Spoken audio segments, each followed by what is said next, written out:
Buen día, hoy vamos a ver el tema 4 del programa vigente, que se trata de hoja. Es un tema bastante largo y hay una profusión de nombres nuevos, así que tengan paciencia. La hoja es un órgano lateral al tallo, por lo general aplanado, encargado de realizar la fotosíntesis en la planta. Durante el desarrollo del individuo podemos observar distintos tipos de hojas. Acá tenemos un esquema donde desde abajo hacia arriba podemos observar cotiledones, hojas primordiales, nomófilos, hojas preflorales o ipsófilos y hojas florales o antófilos. Los cotiledones son las primeras hojas que se encuentran sobre el eje ya desde la semilla. El número de cotiledones es característico de cada grupo de plantas. Acá, por ejemplo, tenemos una monocotiledóneas y observamos un cotiledón inserto en el eje que conforma el embrión de la planta. Esto sería el grano de maíz cortado a la mitad. En el caso de las eudicotiledóneas tenemos dos cotiledones donde podemos ver que en la mayoría de los casos emergen y salen sobre la superficie de la Tierra para hacer fotosíntesis. Este es el caso específico del chivato. En el ejemplo anterior que vimos en el maíz, el cotiledón no sale a la superficie, queda encerrado en el grano. Para las gimnospermas vamos a utilizar el ejemplo de pino, como vamos a hacerlo casi siempre, donde vamos a ver la semilla del pino y ya dentro de la semilla el embrión con su radícula y sus cotiledones. En las gimnospermas, por lo general, el número de cotiledones va de 2 a varios. Puede tener 7, 10. Como característica de los cotiledones podemos decir que tienen vida breve, o sea, son caedizos por lo general, son más bien carnosos, algunos son foliosos, con una forma diferente a las hojas normales. Pero en algunas plantas, como en esta Streptocarpus, es una Eugesneriaceae eudicotiledonia, vamos a tener que los dos cotiledones se desarrollan en principio iguales, pero uno continúa su desarrollo y pasa a ser la única hoja que va a tener la planta durante toda su vida. En la axila de ese cotiledón van a salir las inflorescencias. Las hojas primordiales son las primeras que nacen por encima de los cotiledones. Por lo general son más simples, más sencillas y reducidas en su morfología que de las hojas normales. Eh, por encima de las hojas primordiales ya tenemos a los nomófilos. Los nomófilos u hojas normales son las hojas que se forman durante toda la vida de la planta, son características de cada especie y por lo general tienen forma más compleja que las que vimos anteriormente. En algunas plantas conviven hojas de forma y tamaño diferente. Este fenómeno se llama heterofilia. Un ejemplo lo tenemos en nuestro camalote acá, uno de nuestros camalotes, Hijornia azurea, donde las hojas que están sumergidas son acintadas, alargadas, y las hojas que salen a la superficie son más bien elipsoidales y con un pecíolo.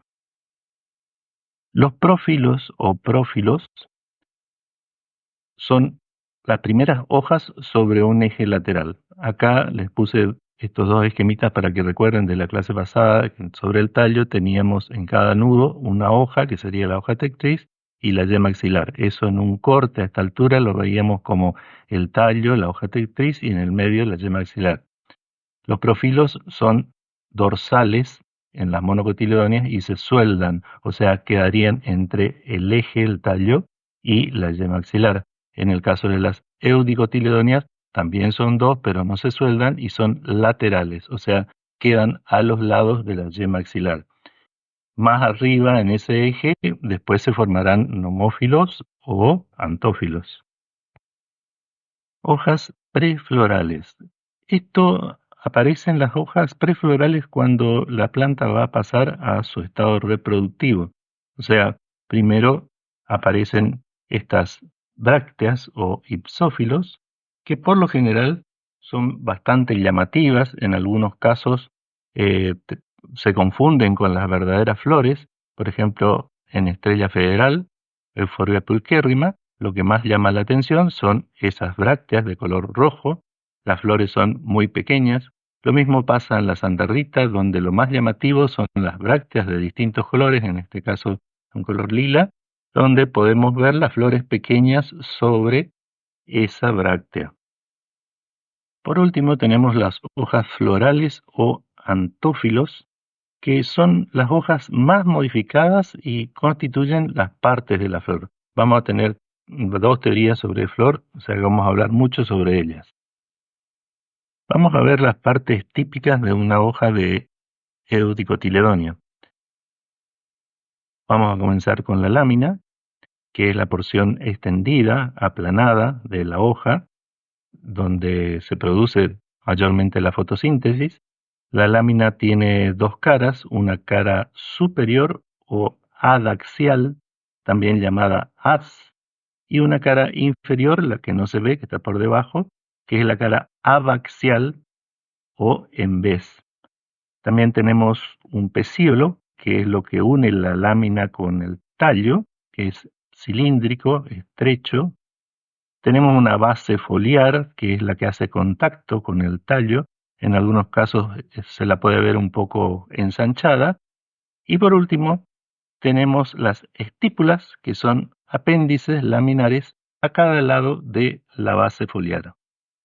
El limbo puede ser simple. Eso significa que no está dividido. El aspecto que tenga dependerá de su forma, el grado de incisión que tenga, el margen y el tipo de venación. La lámina es simple si no está dividida, entonces puede ser entera, sin ningún tipo de incisión, pero también en el margen pueden presentarse incisiones y esas incisiones pueden tener distinto tipo de profundidad. Si apenas son profundas y no alcanzan al 50% de la semilámina, o sea, lo que sería la mitad de la lámina, la hoja se denomina hendida y en este caso, por la forma de la hoja, se la denomina pinnatifida. Pinna significa pluma, por eso cuando la hoja es alargada, recibe ese prefijo de pinna. En el caso de que la incisión llegue al 50% o sobrepase un poco el 50% de la semilámina, se llama pinnatipartida. Y si la incisión llega hasta la vena media, la hoja se denomina pinnatisecta. En el caso de que la hoja adquiera la forma de la palma de una mano y las incisiones de nuevo no lleguen al 50% de la semilámina, la hoja se llama palmatífida. Cuando llegan al 50% o pasan ese 50% se llama palmatipartida y ya cuando llegan prácticamente a la vena media se llama palmatisecta.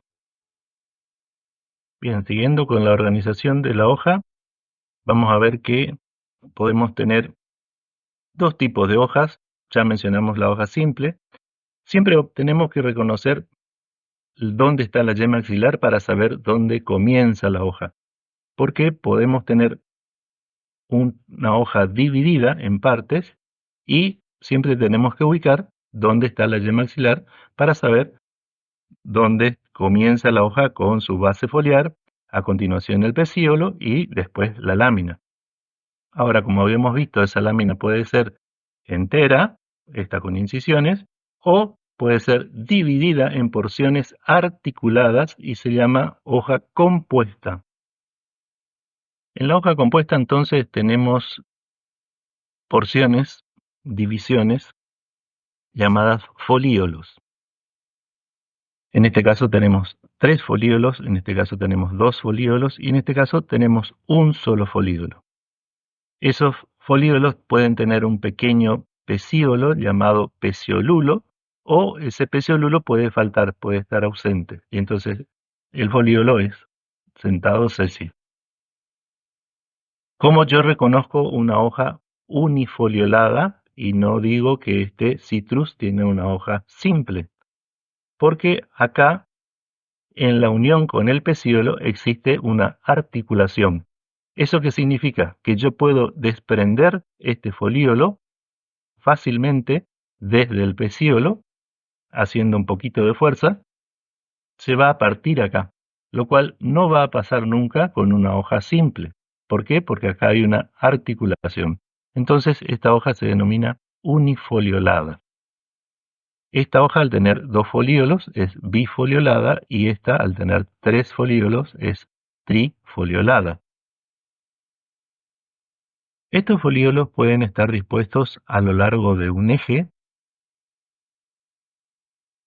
con un pequeño peciolulo, y entonces la hoja compuesta se denomina pinnaticompuesta o es una hoja pinnada. Habíamos dicho que pinna significa pluma y se usa para las hojas compuestas de disposición alargada, donde hay un raquis que se continúa con el pecíolo y la base foliar. Siempre buscar la yema para saber dónde comienza la hoja, ¿sí? No confundir estas porciones, los folíolos, o pinas en este caso también, como si fueran hojas. Ahora, si la disposición está en forma de palma de la mano, ese raquis que se continúa con el pecíolo se vuelve puntiforme, o sea, se vuelve muy reducido, y los folíolos se insertan en ese raquis. Allí la hoja se llama palmaticompuesta. Si cada folíolo vuelve a dividirse, vamos a tener que hay un raquis secundario, aparecen porciones más pequeñas llamadas foliolulos, que también pueden tener peciolulos o no. Esto continúa siendo un folíolo con sus foliolulos. Y esto continúa siendo el raquis, pero en este caso ya raquis primario, y el de cada folíolo, el raquis secundario. Esta hoja se llama pinnaticompuesta bipinnada, porque hay una doble división. También puede ser tripinnada hasta tetrapinnada. Formas de las láminas. Esto lo vamos a ver rápidamente porque son un montón de formas, un montón de nombres. Siempre me preguntan, ¿hay que saber todo eso para el parcial? ¿Hay que saber todo eso para el final? No, no hay que saber todas. Hay que reconocer solamente las más comunes. Por ejemplo, las hojas lanceoladas, las hojas elípticas, las hojas cordadas en forma de corazón invertido, las hojas reniformes, las aciculares del pino. También vamos a tener formas diferentes en la base de la lámina, donde vamos a tener, por ejemplo, una hoja peltada, sagitada, cordada, como habíamos visto ya en forma de corazón invertido, forma aguda, y mismo va a pasar con el ápice de la lámina. Cuando es muy agudo, es acuminado, pincha, puede ser redondeado, puede ser mucronado y entonces también pincha, o puede ser obtuso, que es lo más común. Lo mismo pasa con los márgenes. Podemos tener márgenes enteros, cerulados, aserrados, crenados, incisos. Ya habíamos visto distintos tipos de incisiones, pero estas son muy pequeñitas. Los involutos y revolutos lo vamos a ver al final. Bien, llegamos a venación. A la hoja entran desde el tallo uno o más rastros foliares, que sería como una extensión de un haz vascular que proviene desde el tallo, entra a la hoja y puede continuar solo, pueden unirse, si es que son varios, o pueden dividirse, pueden ramificarse. Las venas primarias, conocidas como las venas principales, son los haces vasculares. La disposición de la vena se llama venación o nervadura. La venación puede ser abierta, cuando todas las venas acaban libremente en el interior de la lámina o en sus márgenes. No hay anastomosis entre esas venas. Ese tipo de venación abierta es raro en neudicotiledonias, pero aquí vemos un ejemplo, una ranunculase. Lo más común es la venación cerrada, donde las venas se ramifican y se anastomosan, o sea, se unen, formando una red para facilitar la distribución de la savia. Esta red, esta forma de venación cerrada es más avanzada, o se la considera más avanzada que la venación abierta. La venación presenta dos niveles de organización, la venación mayor y la venación menor. Los tipos de venación mayor dependen de las venas primarias, que pueden ser una sola, entonces una vena media, o pueden ser varias. Las venas secundarias, a su vez, parten de las primarias y el ángulo que forman se llama ángulo de divergencia. De las secundarias van a salir venas terciarias. La venación puede ser pinnada, que es la más común, donde hay una vena media con varias venas secundarias escalonadas, y se pueden presentar básicamente tres variantes. La craspedódroma, la de la izquierda, donde tenemos venas secundarias terminadas en el margen, la cantódroma, donde hay venas secundarias terminando antes del margen, y la hifódroma, donde las venas secundarias están ausentes o son rudimentarias. También tenemos paralelódroma, donde hay dos o más venas primarias originándose a cada lado de la base foliar o del pecíolo. Estas corren paralelas y convergen recién en el ápice. La campilódroma, donde hay varias venas primarias que nacen en un mismo punto y convergen también hacia el ápice. Y la acródroma, donde hay dos o más venas primarias que forman arcos y también a veces costillas y también convergen en el ápice. También tenemos la venación actinódroma, donde hay tres o más venas basales que divergen radialmente. La palinactinódroma, donde hay venas primarias divergiendo y ramificándose en ángulos muy abiertos con la vena media. Y pasando a la venación menor, es importante la formación de areolas, como podemos ver en el esquema de la izquierda. La fotografía muestra esas areolas con vénulas en su interior. Esas pueden estar o no, pueden ser simples o pueden ser ramificadas. Cuando la venación es dicotómica abierta, no hay areola. Ahora pasamos al pecíolo, el cual, como dijimos, normalmente es cilíndrico, estrecho, puede ser alargado, corto. En algunos casos puede ser alado, o sea, con porciones, extensiones a los lados, y en otros casos puede faltar completamente, y entonces la hoja se denomina sésil o sentada. Cuando hay dos hojas sésiles en el mismo nudo, a veces se unen rodeando completamente al tallo.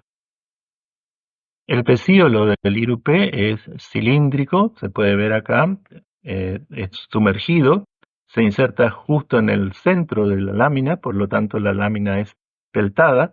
El pecíolo es alargado y puede tener hasta 2 metros de largo. En algunas plantas hay engrosamientos con superficies arrugadas en la base o el ápice del pecíolo, que se llaman pulvinos. Si están en los peciolulos de hojas compuestas, se llaman pulvínulos. Estos pulvinos y pulvínulos están relacionados con las nastias, que son movimientos reversibles de las hojas como respuesta a estímulos y por lo general hacen que la lámina se pliegue. Estos pueden ser estímulos físicos de contacto, por ejemplo la mimosa púdica, que ustedes pueden ver videos en internet, donde la hoja se cierra rápidamente, es una hoja compuesta que se cierra, se pliega rápidamente, o también pueden ser estímulos físicos como por ejemplo la luz. La base foliar es muy variable, puede estar reducida o faltar, puede estar muy marcada, puede ser engrosada, incluso puede llegar a constituir una vaina, lo cual no es común en Neuricotiledóneas. Las estípulas son dos apéndices asociados a la base foliar, hacia ambos lados del pecíolo. Pueden ser libres, de posición lateral, o pueden ser simples, pueden ser compuestos, pequeños, o pueden crecer tanto que llegan a ser similares en dimensión al limbo. En algunos casos pueden faltar, o sea, estar ausentes, son caducas por lo general, pero en otros casos son persistentes. En el género Latyrus, que vemos acá como ejemplo, tenemos dos grandes estípulas y el limbo está reducido solamente a un zarcillo. O sea, acá lo que hace fotosíntesis y crece como si fueran nomófilos, en realidad son las estípulas. En especies de ficus, distintas especies de ficus que tenemos acá cultivadas en la vereda de nuestra ciudad, las estípulas se sueldan para formar un capuchón que protege a los primordios foliares. También en el caso de las rosas tenemos estípulas adnatas al pecíolo, o sea, nacen y se pegan juntitas con el pecíolo, van con él, por eso se llaman adnatas, nacen juntas. O podemos tener estípulas coherentes entre sí, o sea, también se unen, como en el caso de plátanos, y quedan justo entre el tallo y lo que sería la base foliar. Otras también pueden ser concrescentes y opuestas a la hoja, abrazando completamente al tallo. Acá pueden ver el esquema, lo abrazan, por atrás son opuestas las estípulas y abrazan al tallo. O también pueden formar un tubo que encierra por completo al tallo y ese tubo se llama ócrea. Las estípulas también pueden ser interpeciolares cuando se sueldan las estípulas de hojas opuestas, entonces quedan entre pecíolos. Y las estipelas son análogas a las estípulas, pero se encuentran en la base de los folíolos en hojas compuestas. Vamos a ver ahora hojas de monocotiledóneas. Estas son muy variables, pero tienen algunos caracteres comunes. Por lo general son enteras, con la vaina siempre presente. El ejemplo más común es el de las gramíneas, donde acá la tenemos representado por un maíz, una planta de maíz, donde hay un limbo entero, un limbo o una lámina entera, con un haz en vez, alargado, con venación paralela, y se fija al tallo por una vaina que lo abraza. Recuerden que la vaina era una modificación de la base foliar, y esa vaina puede cubrir varios entrenudos. En la unión de la lámina con la vaina puede haber un apéndice laminar llamado lígula. La vena media también es muy notoria y prominente. Otro tipo de hojas de monocotiledóneas presentan pecíolo entre la lámina y la vaina. Puede verse en las aráceas, también puede verse en el camalote, donde en esta especie de camalote hay una porción inflada. Acá tenemos la vaina, el pecíolo está inflado en forma de globo. Y en la amarantase tienen un pulvino en la base de la lámina para que la lámina pueda ponerse erecta en algunas situaciones. Otro tipo de hojas de monocotiledonia son las hojas equitantes con vaina. En alguna bibliografía van a encontrar solamente como enciformes, pero enciforme significa en forma de espada. El término equitantes significa que la lámina, el limbo, es aplanado, pero ambas caras son verticales. O sea que la lámina está dispuesta en un plano perpendicular al tallo y es dorsal a la vaina. Otro tipo de hoja es la hoja cilíndrica, donde vamos a tener el ejemplo de la cebolla, y acá lo vemos a la cebolla cortada transversalmente, o sea, así, en esta posición, ahí lo vemos mejor, donde ahí salen los famosos aros de cebollas, que son simplemente vainas de reserva, o sea, acá reservan hidratos de carbono, en forma circular, o sea, son vainas perfectamente circulares. Si cortamos a la cebolla en forma longitudinal, o sea, desde aquí hasta el platillo, que sería este, vamos a tener esta vista, donde las vainas, fíjense que nacen desde el tallo, que es un braquiblasto, y van hacia arriba y se continúan con las láminas, que también son cilíndricas, pero a diferencia de la vaina, son cerradas. Acá tenemos un esquema bastante sencillo donde está dibujada la vaina vista por fuera, pero al cortar esa vaina longitudinalmente, lo que yo hago acá, veo que esa vaina tiene una abertura superior, que es lo que permite que la hoja más interna vuelva a salir por acá, repitiendo el mismo procedimiento. Esta vaina se continúa dorsalmente con una lámina verde fotosintetizadora que también es completamente circular. En el caso de las palmeras hay hojas sectadas. El limbo es entero en su origen y se divide tardíamente, una vez que la hoja se desarrolló. La venación puede ser pinnada o palmada y las hojas tienen aspecto de ser hojas compuestas, tienen aspecto de ser pinnaticompuestas o palmaticompuestas, pero no son hojas compuestas, son hojas simples sectadas. El último ejemplo de hojas de monocotiledones lo vamos a ver en Cana indica, también lo podemos ver en una musa, en bananero. Las hojas, en este caso, son pinnatiparalelinervadas, donde hay un conjunto de venas paralelas en el medio de la lámina, esas venas paralelas están muy apretadas, y las venas periféricas que se van desprendiendo de ahí se van desviando en ángulo recto, recorriendo la lámina, que tiende a desgarrarse muy fácilmente. Pasamos a las hojas de gimnospermas y empezamos con nuestro ejemplo más común, que es el pino, que ya lo habíamos visto anteriormente, y representan las hojas más comunes que se pueden encontrar en gimnospermas, que son las hojas aciculares en forma de aguja, que son fotosintetizadoras. Y también en el macroblasto, cubriendo el macroblasto, si ustedes recuerdan, estaban las hojas escamosas. En las cupresáceas que tenemos a la derecha, las hojas son muy pequeñitas, son escuamiformes y son uninervadas, están muy pegadas a la rama. En el caso de cicas, que es el ejemplo inferior, que aparenta ser una pequeña palmerita, pero no lo es una gimnosperma, allí las hojas son pinnaticompuestas. En las araucariáceas tenemos el ejemplo de araucaria, el ejemplo de la izquierda, con hojas anchamente ovadas, acuminadas, muy puntiagudas, coriáceas, duras, pinchan realmente y pueden tener varias venas. En Ginkgo, el ejemplo de la derecha, las hojas son simples, son pecioladas, flabeliformes, con venación abierta dicotómica. En el caso de Ephedra, las hojas son reducidas, escamosas, y es el tallo prácticamente el que se encarga de la fotosíntesis.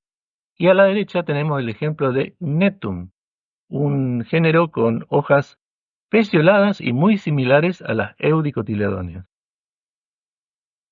El último ejemplo de gimnosperma que vamos a ver es el ejemplo de Welwitschia, que es una planta muy rara del desierto africano. Sus dos cotiledones se desarrollan como dos únicas hojas que tiene durante toda su vida. Estas se dividen longitudinalmente y se van enroscando sobre sí misma y es una planta muy rara, puede llegar a vivir más de 1000 años. Pasamos a las hojas de las pteridófitas, donde podemos tener los micrófilos, que son hojas pequeñas, características de algunos grupos primitivos como licopodiales y elaginelales, con hojas de pocos milímetros recorridos por una sola vena. Y también podemos tener megáfilos, como su nombre lo dice, hojas grandes, son características de las firicales más conocidas como helechos. También podemos tener en este grupo frondes simples, como en este caso en Lophioglossum, o podemos tener más comúnmente frondes divididas, como el caso de Polypodium, o varias veces divididas como en los pteris, en este caso Macrothelipteris. La venación en pteridófitas también es variable. Recuerden que es un grupo primitivo. Tienen más comúnmente venación abierta, pero también tenemos helechos con venación cerrada, con areolas bien visibles. Acá hacemos un punto y aparte de hojas y entramos a filotaxis, un tema que suele ser bastante áspero. La filotaxis es la disposición de las hojas sobre el tallo. Vamos a tener básicamente dos tipos de disposición, la disposición alterna y la disposición verticilada. En la disposición alterna tenemos una hoja por nudo y en la disposición verticilada tenemos dos o más hojas por nudo. Vamos a la primera con disposición alterna. Vamos a tener una filotaxis dística cuando las hojas se insertan sobre el tallo a lo largo de dos líneas opuestas llamadas ortósticos, alternando sobre una sobre la otra en cada nudo. Estas son muy comunes en monocotiledóneas. Tienen una representación esquemática en el centro de un cilindro que representaría el tallo, donde los números corresponden a los nudos de la hoja. Y a la derecha otra representación esquemática que también representaría el tallo, donde cada circunferencia representa un nudo. Tenemos la hoja 1 para visualizarla en el esquema central y en el esquema de la derecha. Tenemos la hoja 2 completamente en el lado opuesto, pero en otro nudo. Tenemos la hoja 1' justo en el mismo sentido por encima de la hoja 1, 2' por encima de la hoja 2, 1 doble prima por encima de las hojas 1 y 2 doble prima por encima de las hojas 2. Acá vamos a tener que estas hojas, la disposición de estas hojas, forman dos líneas que se denominan ortósticos, líneas imaginarias que están uniendo las bases foliares. Acá hay una y acá está la otra. Acá hay una y acá está la otra. Están uniendo las bases foliares en dos líneas completamente enfrentadas. El ángulo de divergencia entre una línea y la otra es muy fácil, son 180 grados. Y el número de ortósticos son 2. Vamos ahora con la otra disposición alterna y acá vamos a tener la filotaxis helicoidal. En la filotaxis helicoidal, las hojas se insertan esparcidas alrededor del tallo, o sea, a los 360 grados, sobre una espira generatriz. Aquí las hojas se disponen sobre líneas longitudinales que se llaman espirósticos, porque no son totalmente verticales o rectas como en los ortósticos, pero también se los puede llamar ortósticos. Allí los números representan a cada una de las hojas que vamos encontrando a lo largo del tallo a medida que vamos dando vueltas con la espira generatriz. Al dar 2 vueltas vamos a encontrar 5 hojas. Entonces vamos a tener 5 ortósticos o espirósticos. La distancia entre estos ortósticos va a ser de 72 grados. Allí tenemos el otro esquema, donde recuerden cada círculo representa un nudo. Ahí se pueden ver bien los espirósticos, que no son completamente rectos. Y el ángulo de divergencia que vamos a encontrar entre uno y otro surge de una pequeña fórmula de 360 por 2 vueltas sobre 5 hojas que encontramos para dar un ángulo de 144 grados. En la disposición verticilada, recuerden 2 o más hojas por nudo. Vamos a empezar con la que tiene 2 hojas por nudos y allí vamos a ver la filotaxis decusada. Esto es bastante más sencillo que el anterior porque podemos ver cómo están dispuestas las hojas alrededor del tallo y podemos ver que se forma una línea, 2 líneas, 3 líneas y 4 líneas representadas aquí en ambos gráficos, donde recuerden cada círculo representa un nudo y este cilindro representa al tallo. ¿Sí? Esta hoja está encima de esta, o sea, esto es un ortóstico. Lo mismo pasa acá, esto es otro ortóstico y como resultado tenemos 4 ortósticos. Y el ángulo de divergencia también es fácil, es de 90 grados. En la siguiente disposición verticilada vamos a ver que con más de 2 hojas por nudo, o sea, en este caso tenemos el falso laurel, Nerium oleander, que tiene 3 hojas por nudo, la filotaxis es verticilada. Recuerden, cada círculo es un nudo, entonces tenemos 3 hojas en cada nudo y vamos a tener 6 ortósticos, ¿sí? 6 líneas. ¿Por qué? Porque si en este nudo las hojas están dispuestas acá, en el siguiente están alternas y así sucesivamente. Eso también se representa en el cilindro de la derecha. Pero el ángulo de divergencia es sencillo, va a ser de 60 grados y como dijimos, el número de ortósticos es de 6. Para terminar vamos a ver prefoliación o también llamado vernación. Esa es la disposición que adoptan los primordios foliares en la yema o cuando están comenzando a desarrollarse. Así vamos a tener varios tipos. La plana es la más sencilla, por eso no está ejemplificada acá. Tenemos la conduplicada, donde el limbo está plegado en dos. La replegada, donde el primordio se dobla como si fuera un abanico.